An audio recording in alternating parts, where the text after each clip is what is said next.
Hello, everyone, and welcome to the Road to the Summit webinar series. My name is Jennifer Burgoyne, and I'm a program manager here at Mentor, the National Mentoring Partnership. Thanks so much for joining us today as Beth Fraster from Mass Mentoring Partnership presents this workshop on mentoring in the face of community violence. So before we get started, I wanted to go over some housekeeping information here. You can probably tell all phone lines are currently muted. We found that on larger convenings like this, there's often some unintended feedback from some phone lines. So the lines are muted to prevent that, but we do want this to be a participatory experience. So if you have any questions or comments throughout the webinar, please type your thoughts into that question box at the bottom of your control panel, and we'll get to as many as possible at the Q&A session at the end of the webinar. And in about a week, you'll receive an email containing information on how to access the slides from today's presentation and also the recording. So please be on the lookout for that. Today's webinar is part of the Road to the Summit series, which gives us a sneak peek at the National Mentoring Summit's programming and workshops. The National Mentoring Summit is the only national forum that brings together practitioners, researchers, corporate partners, government leaders, national organizations, and mentoring partnerships to advance the field of youth mentoring. And we're expecting this year's summit to bring together nearly 1,000 individuals in the movement. The summit will take place in early February, February 1st through the 3rd, at the Renaissance Washington, D.C. downtown. This year, we're offering 85 workshops that explore the theme, Building Relationships, Advancing the Movement. Workshop sessions showcase research, innovations, program models, and collaborations that have positive implications for strengthening the mentoring field. If you'd like to browse the Summit's workshop offerings or learn more about the event, I encourage you to visit our registration website for more information. And I can send you a link to that registration website through the chat box in a moment.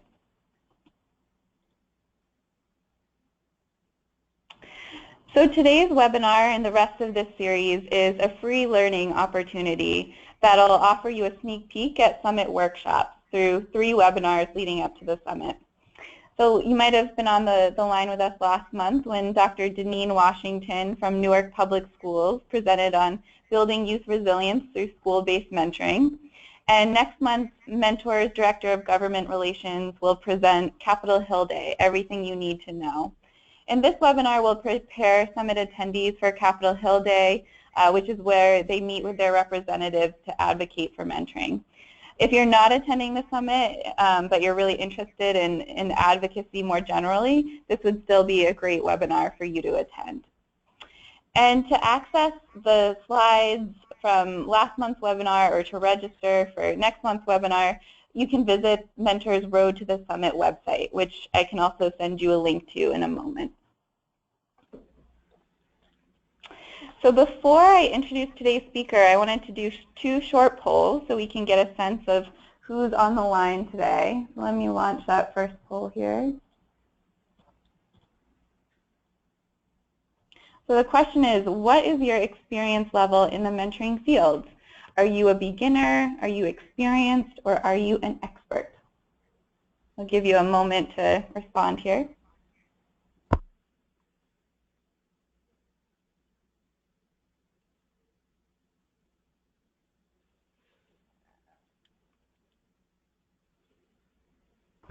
All right, so it looks like we've got about 50% have been in the mentoring field from 0 to 4 years, 32% 5 to 9 years, and 18% 10 plus years. So wow, it's great to have such a great range on the line today.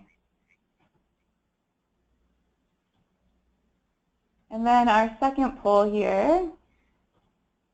What is your role in the mentoring field? Are you a practitioner, a researcher, a technical assistance provider, school staff, or other? And if your answer is other, feel free to write down your answer in the question box there.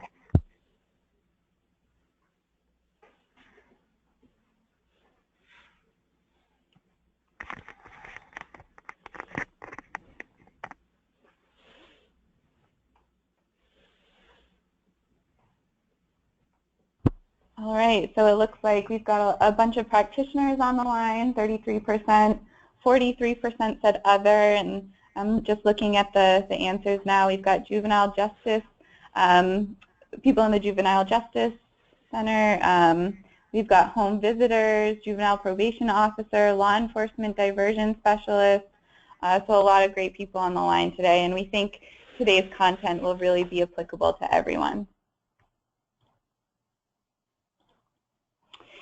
Okay, so now I'd like to introduce our presenter today. Beth Fraster joined Mass Mentoring Partnership in January 2014 and has more than 25 years of experience leading, evaluating, and managing youth development programs. Beth has provided training and technical assistance to behavioral health programs throughout Massachusetts and across the country, while also providing consultant services to federal agencies. Beth leads the strategic vision of the organization and the program services team to promote the most effective and high-quality standards in all aspects of mentoring and youth programming and the development of sound and sustainable organizations. She earned a BS in psychology from the University of Massachusetts and an MSW from Boston University. So without further ado here, I'm going to transition things over to Beth. Welcome, Beth. Thank you so much. I'm so honored to be here today and on the phone with everybody. It's just nice to be here, and I'm really excited that other people were interested in this topic. So let me just first start off to let you know that here at Mass Mentoring, the topic of mentoring in the face of community violence came to us from our constituents and the programs that we serve, and I hope that this information is going to help other mentoring programs. At Mass Mentoring, we are a statewide organization, and our vision is that all young people are able to engage in empowering youth-adult relationships that create a more vibrant and resilient communities. So we work with structured formal mentoring programs and also other programs that are based in developing relationship as a key ingredient to helping young people meet the outcomes that they'd like to meet. We achieve our vision through three real ways. One is by providing training and technical assistance, and that comes in the form of kind of general trainings that we invite anybody to, but also site-specific trainings and site-specific technical assistance. We also are leaders in providing field resources. That comes in the way of actually grants and funding to programs across the state, but also in goods and services. So we also distribute tickets and items in large bulk to programs that are looking for that kind of resource. And then the third way in which we work with our programs is through public awareness and advocacy. We really try to raise the awareness of the importance of relationship as a lever to really help young people meet their goals and their ambitions. And we also advocate on a state basis. We actually have a registered lobbyist who works right here in our office as our government relations manager, who is not only working to make sure that we have a state line item, bill item for mentoring, but also to look at all policies that come down that have relationships as part of the policy so that we can advocate on behalf of them. So we work with over 250 youth development and mentoring organizations, helping to serve more than 30,000 young people. Okay, so that's me, which you've already heard about, so we can go past that. So today I hope that we're going to set the stage about thinking about mentoring in the face of community violence, and we're going to talk a little bit about what I mean by community violence. Then we're going to have a very quick review about trauma, because we believe that community violence unfortunately has the negative effect of individualized trauma. We're going to talk about what mentoring programs need to do and need to know in order to respond effectively and responsibly. We have a framework for mentee response, and also a checklist for mentoring programs. And our hope that by the end of this session, which is very short, we want to give this to you as a tickler, that programs will be able to identify steps to prepare for community crisis, that mentoring programs will be prepared to support mentors in times of crisis, and that mentoring programs will be prepared to take the next steps in professional development for their staff. Again, in an hour session, I think that we won't be able to provide you everything that you need to know, but we hope that we're going to provide you with that you will need to know to take action, and that there may be areas that you want to develop a stronger professional and staff development plan.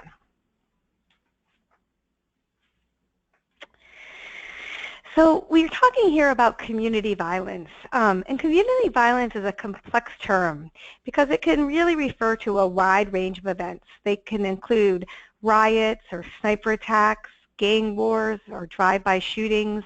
Sometimes they can be in the workplace. They can be terrorist attacks or torture, bombings, or war. They could be things that happen just on the street outside of a school, or they could be things that affect a whole city. Lately, we've been seeing community violence, I think, even happening and being played out on in the news. Our young people are hearing people being angry, I would have to say bullying each other in the newspapers.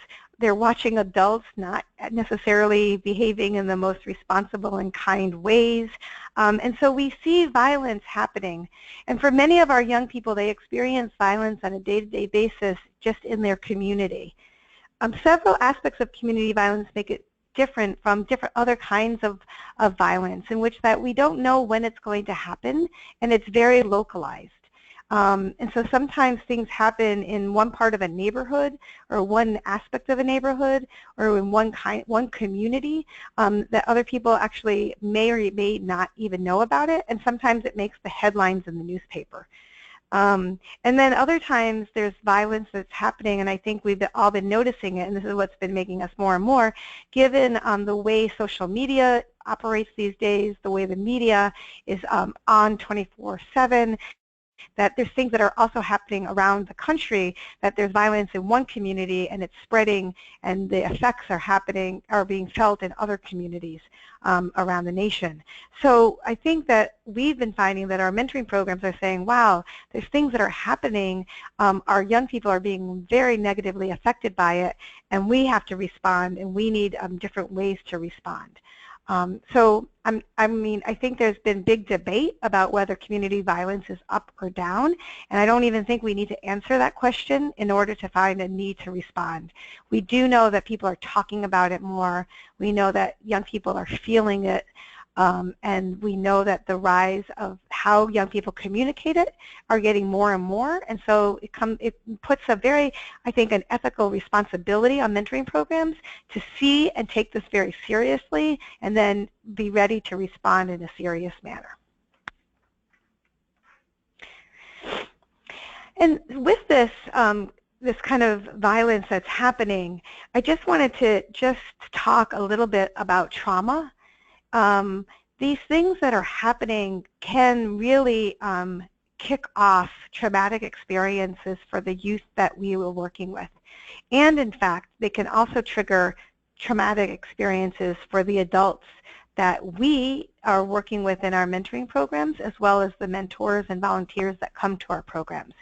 So I wanted to say that we are not immune from feeling the effects of violence, and I don't want to make assumptions that any of us have been isolated from the effects of what's going on in the world around us. So that's really important to remember, that none of us live in a bubble, and we all have had experiences that put us at risk for different reactions to what's happening in a community that we either serve, that we live in, that we work in, that we identify with.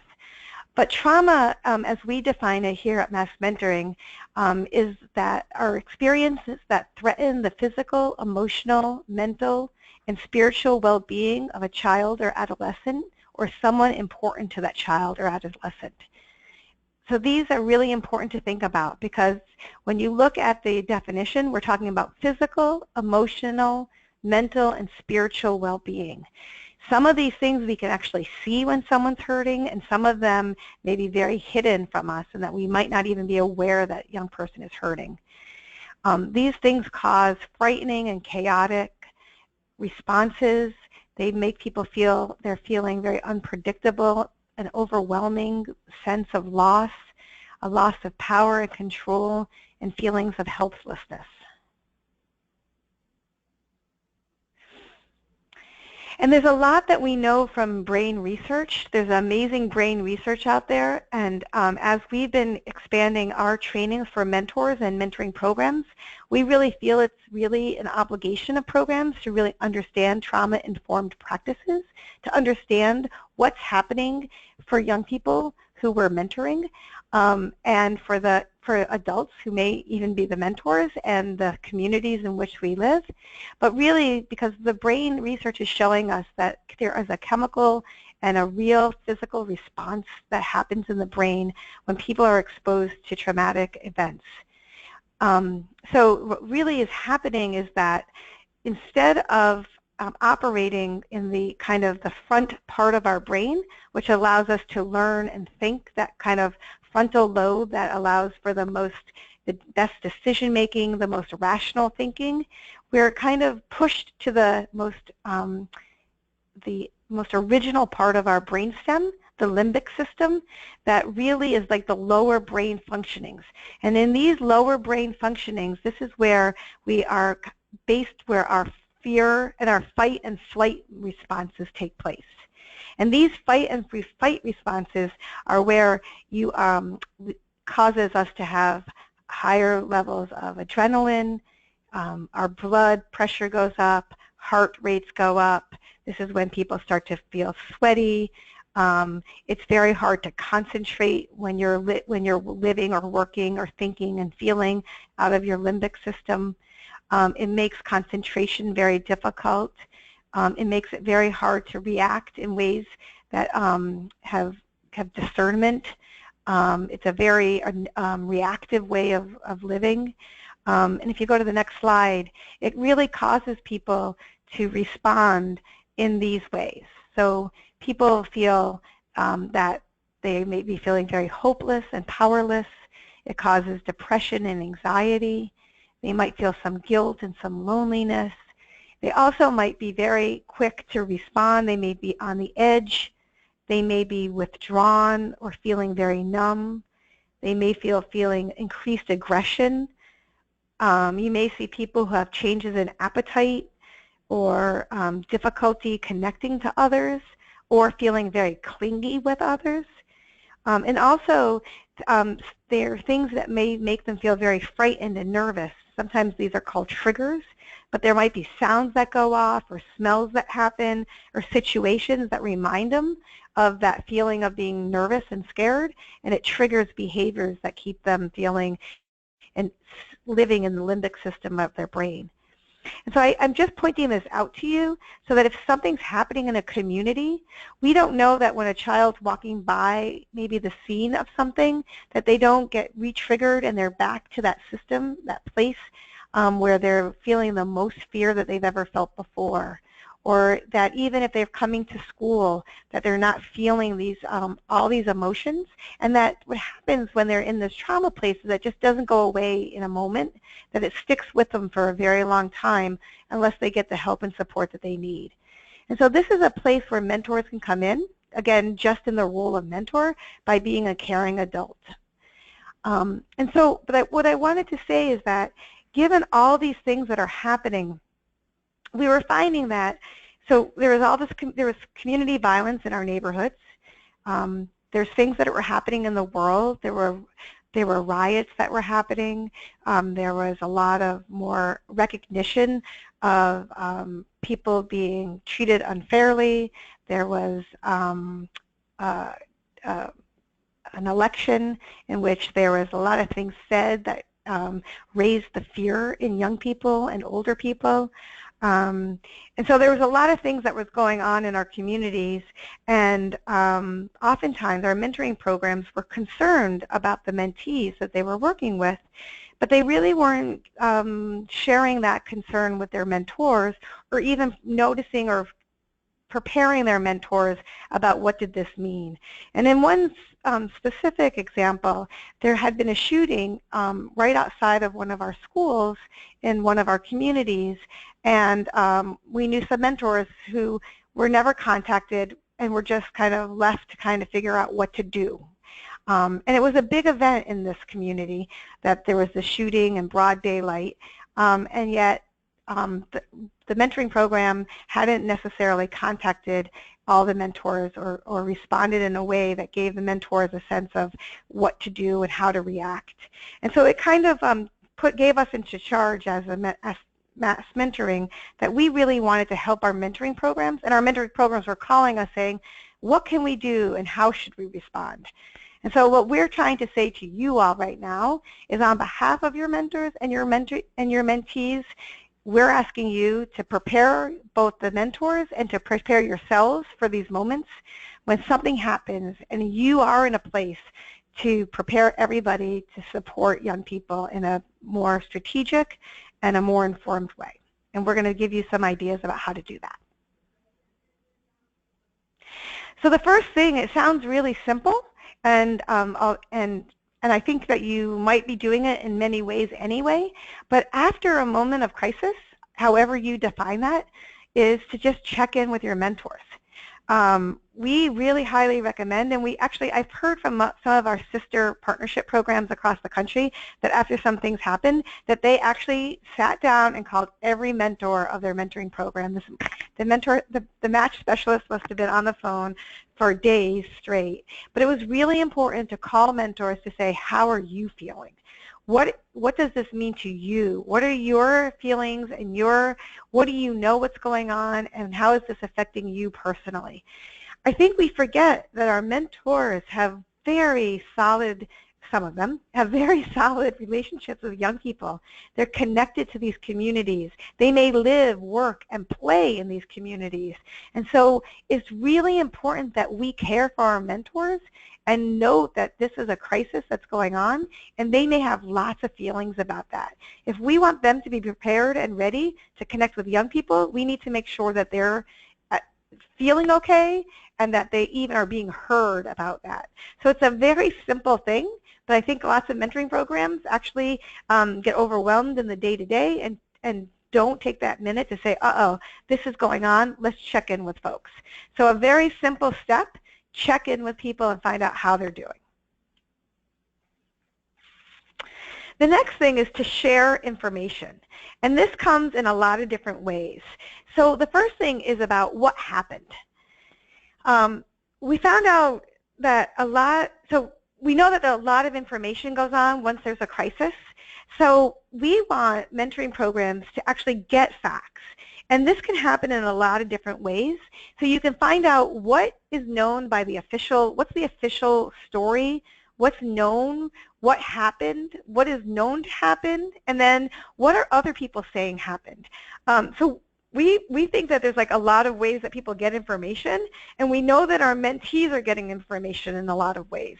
So it's really important that programs know what are the young people finding out and how are they finding out their stories. What does the community know, and what do they know things that's different than the official story in the newspapers? Are they the people who have their ears to the ground? Do they know information that would be helpful? And are you connected to those sources of information? You know, we were saying that if something happens, it's really important to reach out to the community-based organizations that you know that are affecting the communities that are in the crisis. Do you know the faith-based organizations that may even have their ear to the ground, and they may have wisdom that other people don't have in the community? But make sure that you find out what happened from a variety of sources. Don't feed the rumor mill. Find out what you can find out and put together the story so that you can share that with mentors. Remembering that some mentors might be there and they may be able to get information. Other mentors may be visiting that community, and they may be coming in as a volunteer, and they don't have information, and they may be making assumptions and judgments only from what they hear from the social media and from the newscasts. And then the second thing is to find out what is the system's response. So mentoring programs, some mentoring programs that are site-based are really needing to know what is the response of where these mentors are going to be volunteering. Again, it's really important to prepare mentors to say, the school is going to be doing this. the school is putting out a letter and it says this. The school will be making sure that classes are going to go on as usual to make sure we have consistency in the community. The recreation center will be holding special hours, but understand what's going to happen and then share that information with mentors.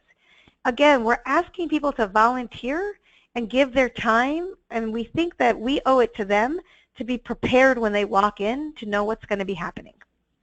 And the third thing is to know the resources. Your mentors are going in and they need to know where's the support going to be, who's doing what in the community around this issue. Are there places we can go for extra additional help? Are people going in as mentors our mentors? And I know that we all teach and we all train that they're not social workers, they're not therapists, they're not parents, but we need to arm them with the other things that are needed to make sure that young people get what they need, and also that mentors can get the resources that they need to get the support that they need. And finally, let people know if and how programs are going to be affected. So a lot of times in times of crisis, again, they may ask volunteers not to come because there might be special programming going on. They may be begging mentors to come and keep consistency, so they're asking people to come and keep the regular scheduled programming as is, because that's usually what helps young people in times. So please, if anything's going to change, we really owe it to telling mentors about that information. And again, in many of our mentoring programs, we found out that even after things were happening, none of this information was being shared with our mentors.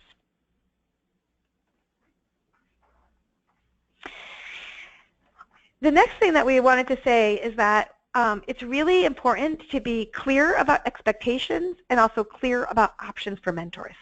So even though we wanted to be really clear to say you're really important, we want to say 3 important things. One is that self-care is very important.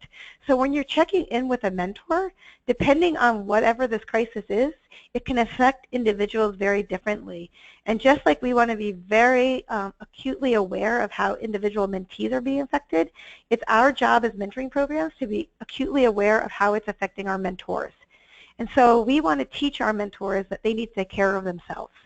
And so we've actually started a whole training about self-care for mentors and offering our mentoring programs ways to teach self-care techniques.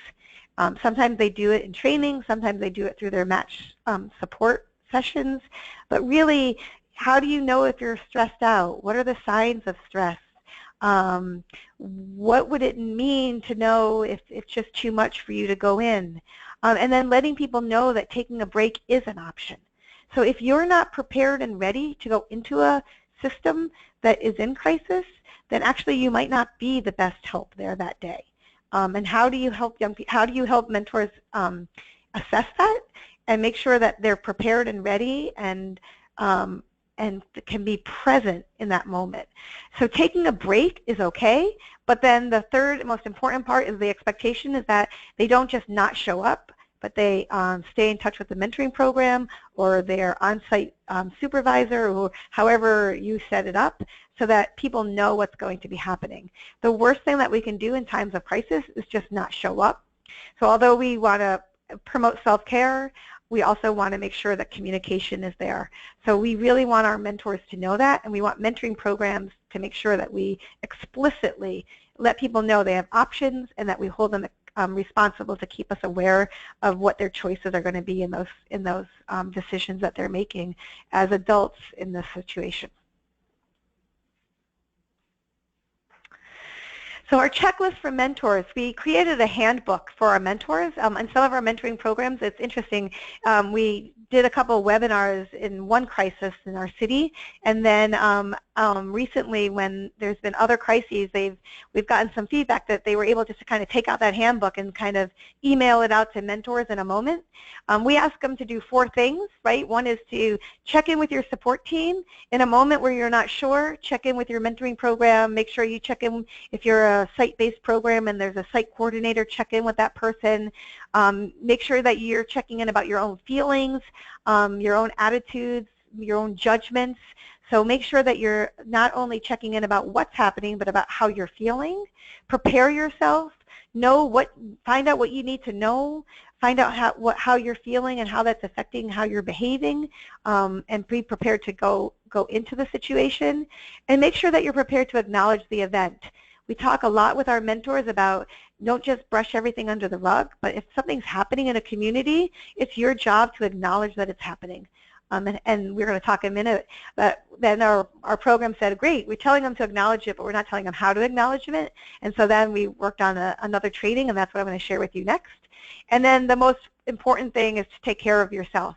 That in times of crisis, it affects all of us, and so it's important that we model self-care, and so we're asking our mentors to take care of themselves. And in our resource guide, we included, here's some ways to take care of yourself.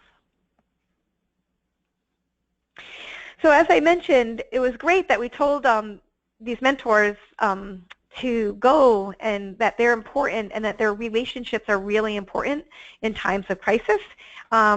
And then they asked us, so does it look any different when we're with them in this moment of crisis than it is when we're with them any other time?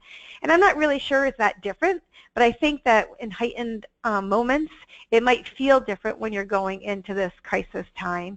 And so our good colleagues and friends at the Boston Public Health Commission shared with us a model that they use with youth workers who are learning trauma-informed practices, and we've asked them if we could share that with our mentoring world, and of course they were very kind and generous and offered us this model that they call the Sikh Model. And I'd like to just give you a little brief overview of the Sikh Model, and again, it's in our handbook that we're going to be sharing with you, and you can learn more about it.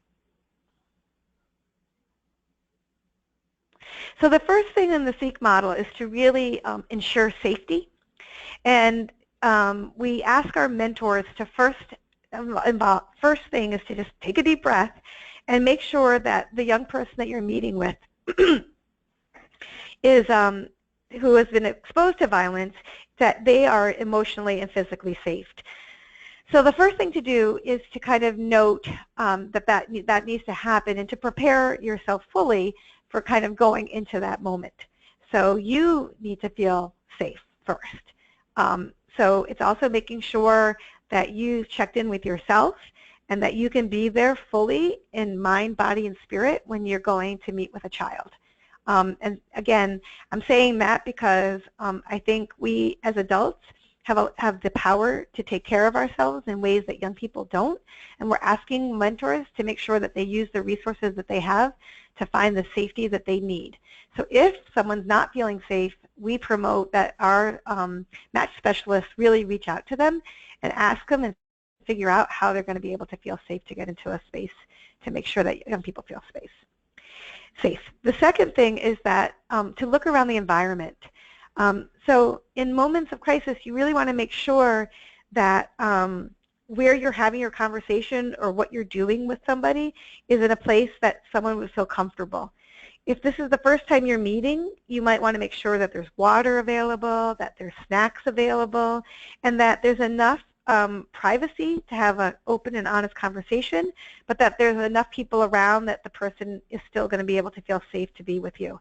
So I think that this is really, a mentor has to kind of think about who their relationship is with, what their relationship and the quality of that relationship is like, and how it's been. So how long have you known the person? What do you usually do with that person? What is it usually like? But make sure that you're kind of being aware, like right now this person could be a little bit more on edge, could be a little bit more frightened. And so what could I do to include and increase the safety for this one session until I assess out what's happening? Oops, can you just back up 1 minute? And then the next thing is to make sure that you just ask. And you might just want to say, hey, I know that a lot of things have been happening in your community right now. I just want to know, are you feeling safe? And again, that's just a perfectly fine question to ask because that's the way you're going to find out mostly if someone's feeling safe or not. Okay. The next thing is just to The second step in responding is to show them that you're supportive and non-judgmental. Really, empathy is what we're really looking for. You're not going to be able to solve the problem about community violence, but by providing empathy, you can support them in helping to alleviate some of their feelings. Empathy can be expressed in many ways, but we've given you a couple here of communication skills that really foster empathy. The first one is active listening. It's just an attempt to truly understand the content and emotion of what the other person is saying by paying attention to the verbal and nonverbal messages. So active listening really is focusing on hearing and respecting and communicating your desire to understand. So at this time when something's going on, at the first time you meet this young person, you might really just want to listen. And you might want to first ask, is there anything you'd like to tell me about right now? Because I'm here to listen. I think that sometimes we as adults feel like we have to go in and say a lot and do a lot, and a young person may just need a space for someone to hear what they have to say. Another way of showing empathy is by paraphrasing. It's really just a way to let repeating back to someone what you've heard and letting them know that you've really heard what they've been saying. So you could say something like, so you're saying that you wonder about how this could happen or why this happened in your community. I can really hear your confusion about that. Again, empathy isn't about solving everything, but it's letting someone know that they've been heard. Another way of doing that is by validating what they heard, what you heard. It's connecting with the young person and helping them truly feel heard and understood and attaching a feeling to it. So you might want to say, wow, that must have been a terrible, terrible shock to hear that that happened right outside your school building. Or that might have really been scary when you heard that on the news. I wonder what it was like for you.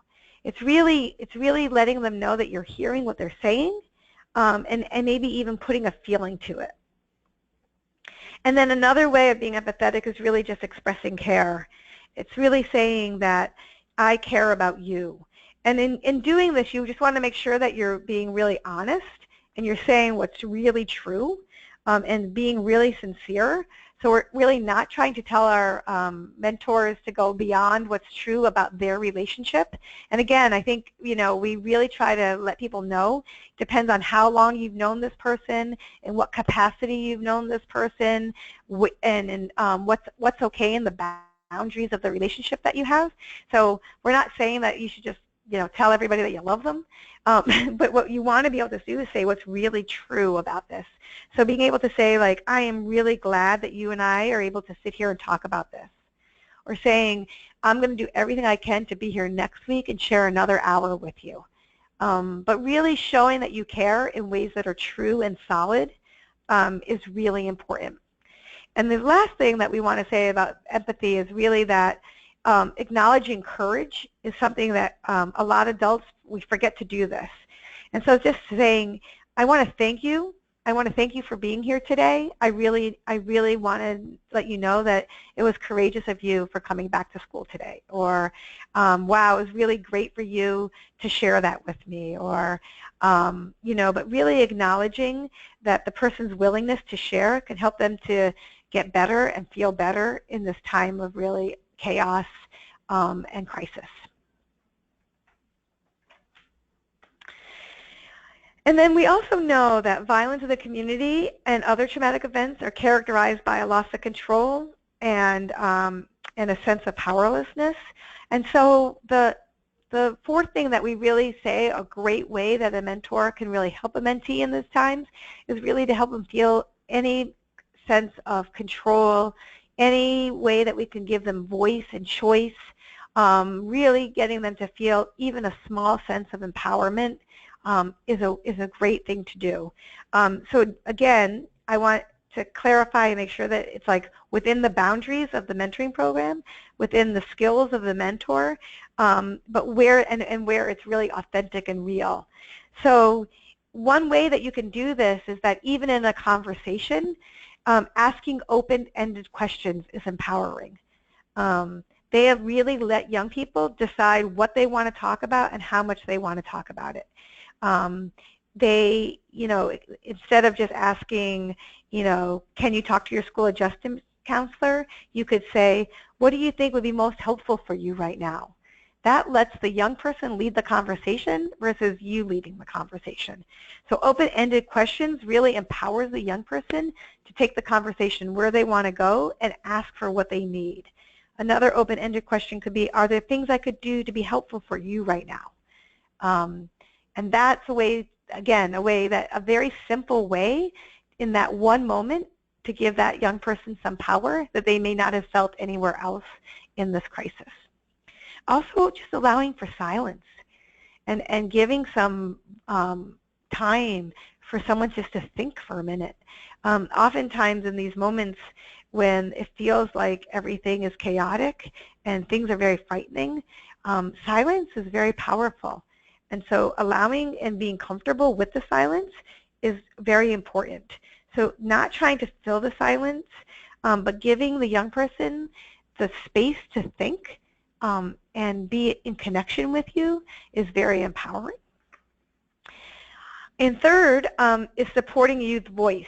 So this one I want to, again, keep saying, within your mentoring program, you want to teach mentors how to do this that's realistic and in ways that make sense, but really making sure that young people, even in a time of crisis, that their voice gets heard is really important. So sometimes it's very easy for programs or schools to initiate a response without taking into account the needs and viewpoints of young people.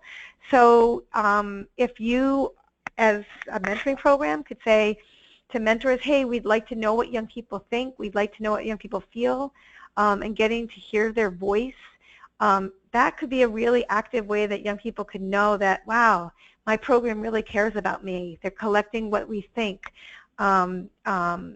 They're allowing us to have our voice heard and be unified is another way to just empower young people, even in a small way. And finally, mentors can also do none of the above, if that's not what it's about, but just open the door for more communication. So even saying to a young person, I know that something happened in this community. I'm wondering if you want to talk about it at this time.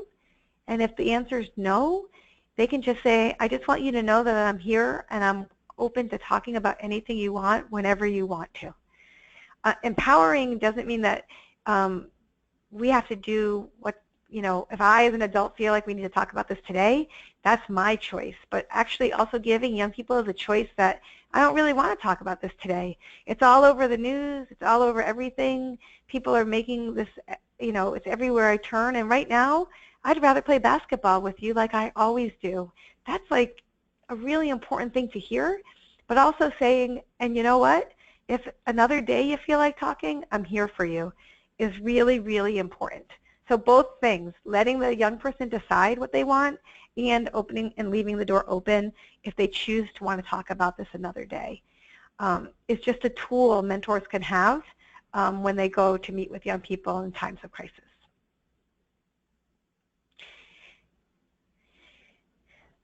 So finally, and this is a lot, but again, our mentors asked us, when you say go and be present, what does it mean? The fourth skill that we wanted to share with mentoring programs that mentors can do, and in the Sikh model, is to share knowledge. And knowledge involves empowering a young person with information. And this is really important, but it's only important if mentors have information. So we want to just, again, qualify this, that mentors can only share what they know. So it behooves us as mentoring programs to make sure our mentors have information to share. So if we want our mentors to be able to normalize and give information about what happens in times of crisis, we need to make sure that our mentors have that information. So if we want to let them be able to say, it can be normal to not really feel safe after an event like this. And so if you're feeling that way, you're not alone. But we have to make sure that our mentors actually really know that. So helping our mentors to have information to share would be really important. Or to know, like to say, You know, I know that the mayor of our community is going to do X, Y, and Z to ensure that this is what's going to happen, but they have to know that information. So sharing knowledge and information is important if our mentors have enough information to share. And then also having resources to share and exploring what it is the mentee wants to know about and making sure that we have information that, so if our mentees want resources, do our mentors have the places to get that information, resource guides? So some of our mentoring programs have said we'd rather them come right back to the match specialist and give us that information and we'll get it out to them. Some of them really wanted mentors to have these guides in hand. So a mentor program has to figure out how they want knowledge to be shared. And then, again, supplying warm referrals. If we want our mentors to be able to say, you know, we know there's a crisis center down the street, we want them to be able to understand what happens when you go to the crisis center, who's going to be there, what's going to be needed, how do you pay for it, all that kind of information needs to be known. And if we don't want our mentors to do that, then the match specialists have to be prepared to do that information.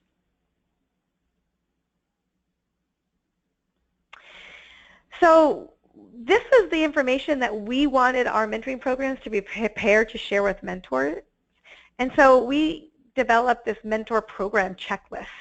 And in our longer training, we did a lot more to prepare our mentoring programs. But we wanted to just go over this checklist quickly so you as mentoring programs can kind of think about where you are in preparing for community crisis. So one thing is, you know, do you as a program have policies and processes in place?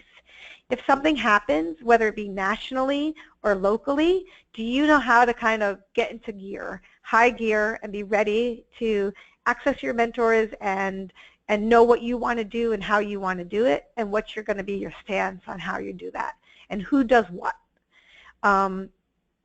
Secondly, is there time and space for staff discussion and support? So we realized here, even at the partnership, things happen in the community and it affects each of us here in our office differently. And we all have feelings about it depending on who we are and our own view and experience, our own power and our own privilege. And what does that all mean when we look at these community crises?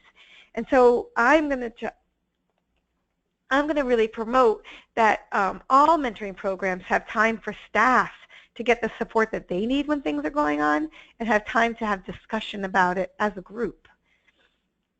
Third is, do you have a communication pathway? Do you know when something happens how you're going to access people? What's the way that you're going to trigger response to get information out? Is it going to be to everybody or does it only affect certain people? Are you going to have hotlines? Do you want people with relationships with different mentors to be the people to call them? Who calls families, mentors or the match specialists? So kind of thinking about who should talk to who and how does it work best for your program is really important to think about first before the crisis happens. And then we wanted to talk a little bit about resources and relationships for warm hand referrals, but also for your information. We found that a lot of mentoring programs didn't have the connections in the community that they needed, both to have these warm referrals, but also to get the information that they needed. So site-based organizations that were having, they might have had information about where their mentoring program happened, but they didn't have a lot of community input. What was happening in the community? Where else were resources happening? Where were support systems being developed on the ground? So we're encouraging our mentoring programs to get involved with the communities that you serve so that not only it will be better for you in many, many ways on good days, and it will help you with your recruitment. You'll become more a part of your community. But in these moments of crisis, that's the people that you really want to turn to for support also. And your mentors you know, if they're from the community, they can be great connectors to these support systems. And then your mentors who are visiting those communities are really going to need that support. So those connections are really crucial. And I can't say enough that kind of just mentoring and popping into a community and popping out is going to be really detrimental in the time that you need crisis management and crisis times. So get to know the people and the organizations and the communities in which you're serving. And also, as an organization, learn as much as you can about trauma and the way traumas play out both for young people, for adults, and for communities. We live in a time where there's so much known about the effects of trauma on well-being of people that there's no reason why, if we are going to be the best that we can be, the more trauma-informed we are, the better. And again, I want to clarify the difference between providing trauma services and being trauma-informed. As mentoring programs, we do not need to provide clinical trauma practice, but the more trauma-informed we are, the better prepared we're going to be to offer the best services that we can offer. And then finally, I want to promote that if we're going to care that young people are doing well, we have to care for ourselves. And so if we want our mentors to care for themselves, if we want them to role model self-care for our mentees, we as mentoring programs also need to practice self-care. And so I really want to promote the ideas that we as mentoring programs, I want to think about what does self-care mean for us as professionals and as individuals on a personal level, that should be a conversation in every organization. Because we're working with young people who have great need, and in order for us to be fully present, we need to care for ourselves as well. Thank you so much, Beth. That was such can I just rich... say, oh yes, of course. My one last comment. I just want to say that this whole presentation came about because of my colleague, Nate Baum, who noticed that mentoring programs were calling him in moments of crisis. And so he took it and he went with it. And the amount of calls that we're getting for these topics of self-care, trauma-informed practice, and this whole concept of what do we do in crisis was really because Nate led us to this place. So I just wanted to thank Nate Baum formally for leading us into this direction and for his leadership and time. So thank you, Nate. Thank you, Nate.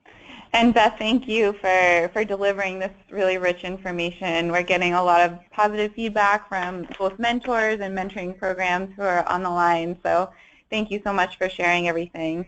And we've got some time now for Q&A. We have a lot of great questions here. The first one that I'm getting asked a lot is a quick one for me. So I just wanted to say the webinar recording and the slides will all be available on the Road to the Summit website, which you'll receive a link to in about a week. So look out for that. So Beth, our first question for you here. Mentoring programs on the call today are obviously coming from different youth populations and are working with different ages. Is there such a thing as sharing too much information with young people regarding these tragic events? If a mentor does find out all the facts, how does that person discern what to tell the young people in an age-appropriate way?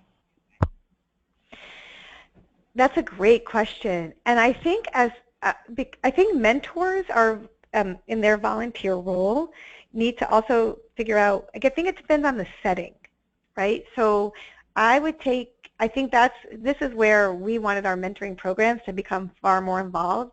So like in site-based settings, I think that we should take our lead from sites. So I know in schools, oftentimes schools like to have a very consistent message that like all teachers are using and all people in the school are using, and mentors should be aware of that consistent message, just because consistency is so crucial. Or so in other site-based places, I think we should be aware of what is being known, what is being shared, and then to kind of think about then what does that mean with what I know and what's the kind of official word that we're telling youth. And then the other thing is, I think kind of like with all good youth work, I would take my cues from what the young person is asking. So, right, so when a young person wants to know information, the question is, what is it they really want to know, and why are they asking it?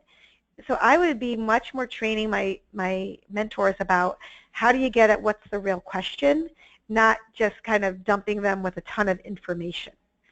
So I'm wondering why you're asking that question and how I can help you to understand what it is you need to understand versus, yeah, and, right, because telling them the story might not really be what they're looking for. They might be, I'm wondering what you're afraid of, or what part of the story is really making you feel angry, or, and kind of getting, so that's where I think practicing kind of that active listening can be really helpful for mentors in this time, so they can kind of figure out what is it the young person really wants to know, because usually they don't really want to know all the facts. There's something that they're worrying about, and that's what we want to get at.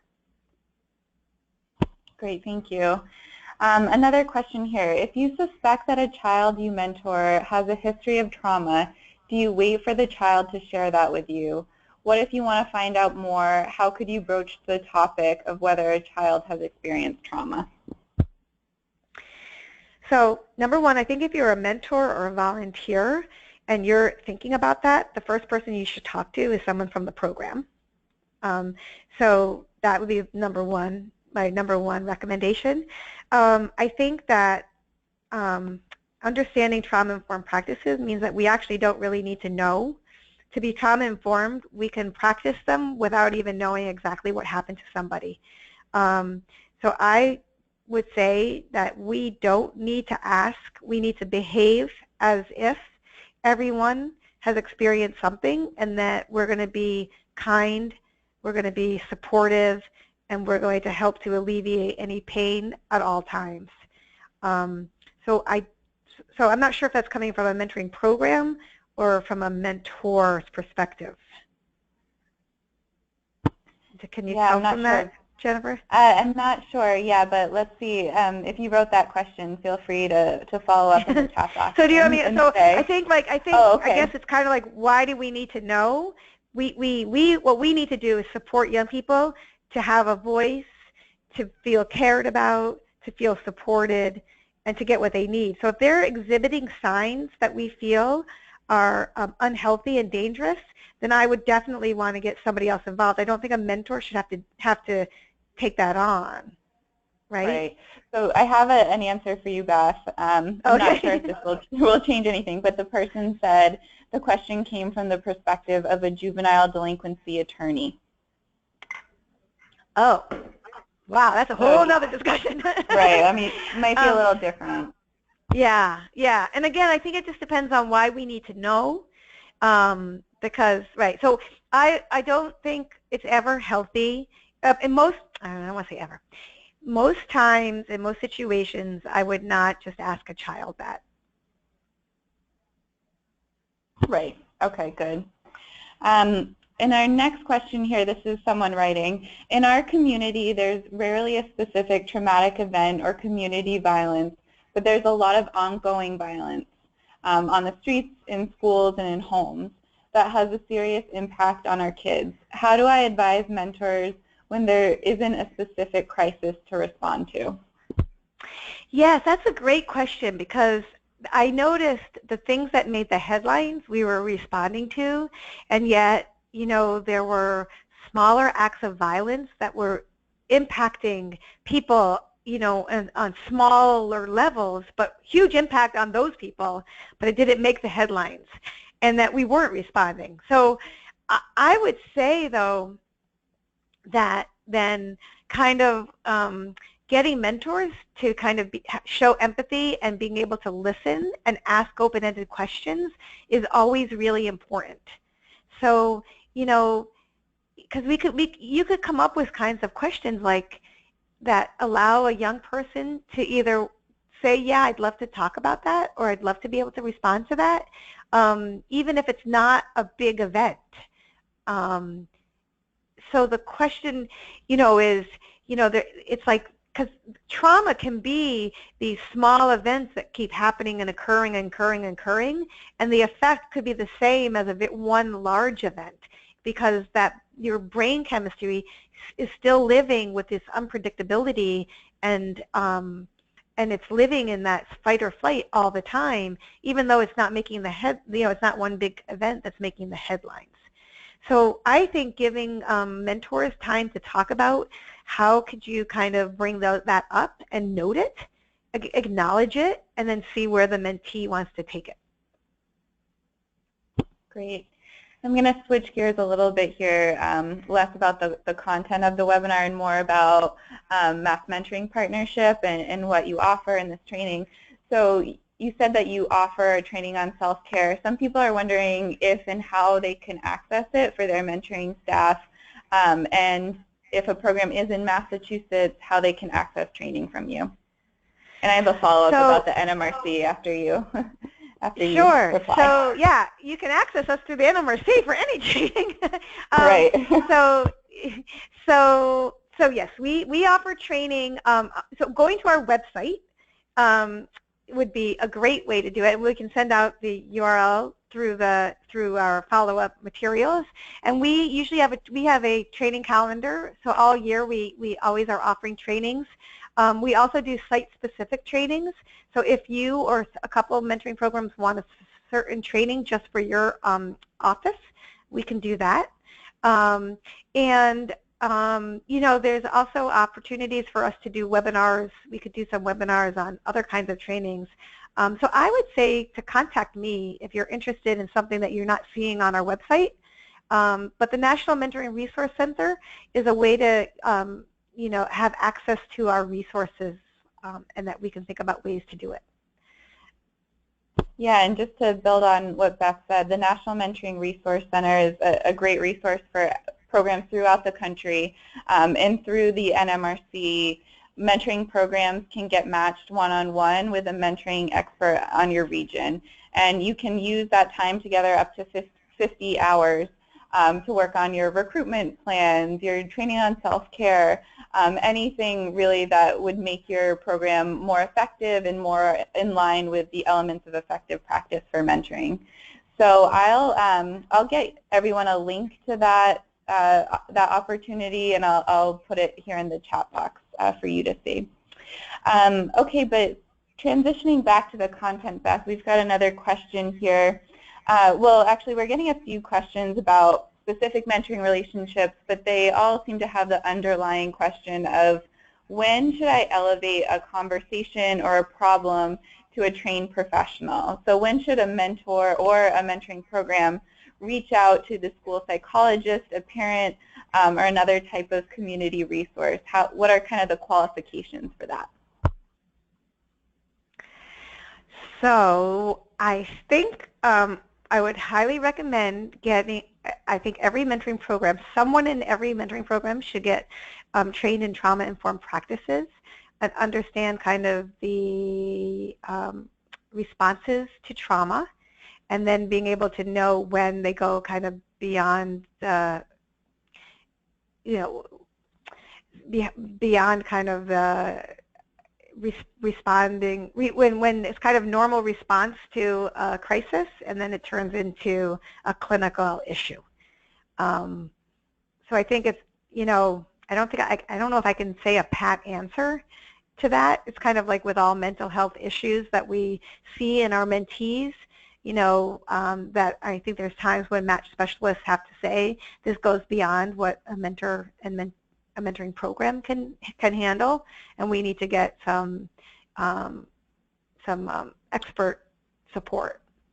So I think when a child not, I mean, there's the immediacy after a crisis, but then if those symptoms aren't leaving within a normal amount of time, depending on the crisis, I think you'd definitely want to get extra help. Great, thank you. Yep. And Beth, can you talk a little bit about the resources that we'll be sharing? You mentioned them on the webinar, but what specifically will you be sharing with attendees following the webinar? Is it the checklist or the guide? Yeah, so we have a whole, so what we created was a guide for mentors that mentoring programs could share with their mentors. So what happened was our mentoring program said, I need something to send out to people pretty quickly. And so we created a guide, and then mentoring programs could send it out to their mentors. So we offered to share that with you all, and you can look at it.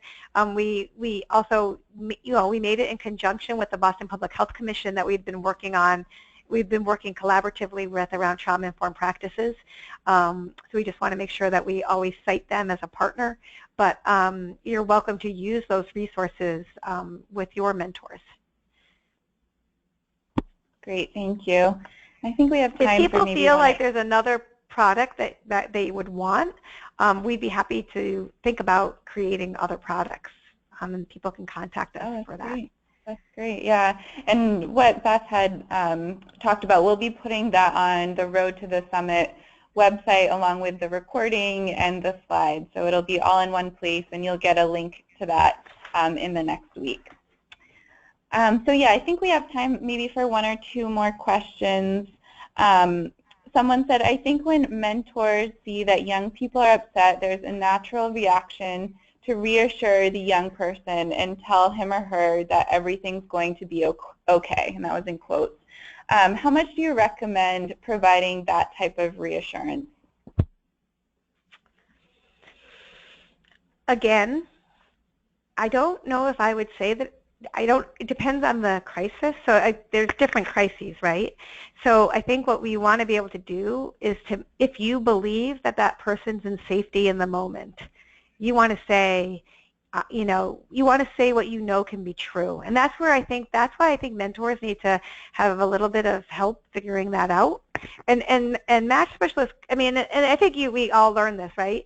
To say everything's going to be okay may or may not be true, but to say, the police have already arrested the person who did this, and this school is we have a lot of safety in this school right now, and this school is very safe right now. That's true. So I think we'd want to be careful about making blanket statements that we can't necessarily, but we can also say what is true. So everything is going to be okay? Well, I don't know. But saying it's also normal to feel scared right now, and there are a lot of people here who can help you, because I know that a lot of people care that you're safe, and there's a lot of places in this community that are very safe. That's true. But to say there's never going to be another shooting on the street, that may not be true. So I just want to say that we don't want to lie, but we want to say what is true. That there is safety in the city, and we're going to make sure that you're safe. And there's many adults who are looking out that you're safe. That's really helpful, Beth. I think that's a great way to reframe it and have mentors and mentoring programs think in a different way about that. Right. So I think we have time for one more question here.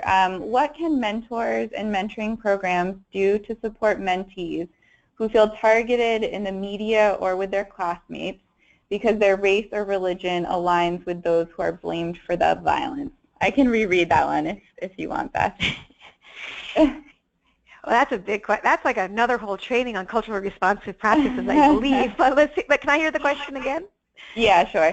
What can mentors and mentoring programs do to support mentees who feel targeted in the media or with their classmates because their race or religion aligns with those who are blamed for the violence?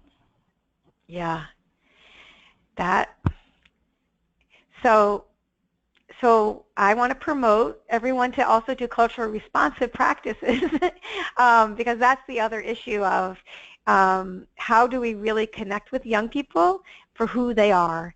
So I think, again, I know what I said, all those things and those practices seem really simple, but when you are truly there and empathetic and can really hear what a person's feeling, that's one thing that you can do. When you actually give someone voice and choice and power over something in their lives, that's something that you can really do. When you share knowledge and get them involved in something beyond themselves, that's something that you can really do. So in that question, I think they're looking for like a very specific answer. And yeah, I mean, we could brainstorm like a lot of things, but I think we want to give a young person like to be heard. And what does it feel like when that happens to you? Let's not discount the power of that in a mentoring relationship. From a bigger programmatic stance, there's a lot of things that we could programmatically do. There's ways that we could create opportunities and ways that young people could come together in dialogue. But in a relationship between a youth and an adult, to give that young person voice might be really an amazing way of giving that person something that they hadn't had before, and giving them words to say how it feels to be blamed for something that's long beyond themselves. And then that might free you up to think about other options. But again, I just want to remind everyone, like, a mentor is not there to solve every problem, but might make space in that relationship to find other alternatives to move forward together. And I'm going to leave it there because I think that question could be a whole nother webinar and a whole dialogue that I think we as a mentoring field need. And I thank you for asking it, and I hope I gave it a little justice. Yeah, well, thank you so much, Beth, for the presentation and answering all of these questions. They were not easy questions, and you definitely earned your MSW today. So I'm really glad you were the one answering them. So thank you so much. And thank you to everyone on the line today for attending today's webinar. It was some really great information. And I know people were asking throughout the presentation how they could access the slides and recording from today's webinar. So again, in 1 week, you'll receive an email with information directing you to the Road to the Summit website, where you can download these resources. Today's webinar is part of the Road to the Webinar series, Road to the Summit series, which gives us a sneak peek at summit programming. To learn more about the summit and the 85 workshops we're highlighting, you can visit our registration website, and I put a link to that in the chat box earlier. And then finally, I encourage you all to register for the next Road to the Summit webinar, which is Capitol Hill Day, Everything You Need to Know. And it's really about advocating for mentoring with your local representatives. And that will take place on January 12th. So thanks so much, everyone, for joining us. I hope you have a great rest of your day and a happy holiday season. Bye-bye.